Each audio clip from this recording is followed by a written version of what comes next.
Ipinanawagan naman ng Council for the Welfare of Children ang pangangalaga sa karapatan ng mga bata sa panahon ng kalamidad. Si Manuel Francisco ng Radyo Pilipinas sa Balitang Pambansa. Nanawagan ng Council for the Welfare of Children sa mga lokal na pamahalaan, partikular sa mga lugar na siniranta ng mga nagdaang bagyo na tiyakin ang kaligtasan at karapatan ng mga bata, gayon din ng mga buntis at lactating mothers na pansamantalang nanunuluyan sa evacuation centers. Sa paniram ng Radyo Pilipinas kay CWC Executive Director Angelo Tapales, binigyan din ito ang tungkulin ng local government units na ipatupad ang mga nakasaad sa binuong Comprehensive Emergency Program for Children o CEPSI ng Department of Social Welfare and Development, alinsunod na rin sa Republic Act 10821 o ang Children's Emergency Relief and Protection Act. Panahon po ng mga emergency, siyempre po nakapokus lahat sa paglikas, sa pagsalba ng buhay.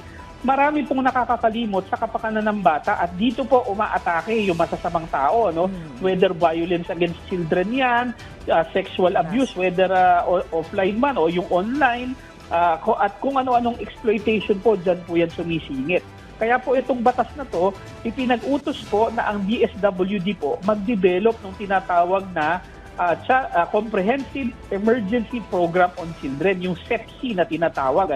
At itong Comprehensive Emergency Program for Children po na ito, kailangan po yung i-implement ng mga LGU po natin. Kasama po dito sa programang to yung pag-establish ng evacuation center na maayos po, na safe para sa mga pregnant, lactating mothers, kasama na po ang mga bata.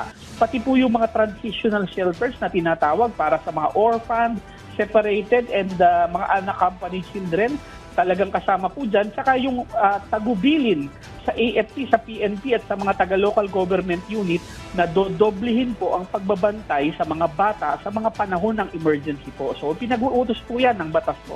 Samantala, ipinunto rin ni Yusek Tapales na kung maaari ay hindi magsilbing evacuation center sa mga eskwelahan upang hindi maantala ang pag-aaral ng mga bata matapos ang bagyo. Apila ng CWC sa ating LGUs na sa panahon ng kalamidad ay doblehin pa ang pagbabantay at pagsusulong sa kapakanan at karapatan ng mga bata.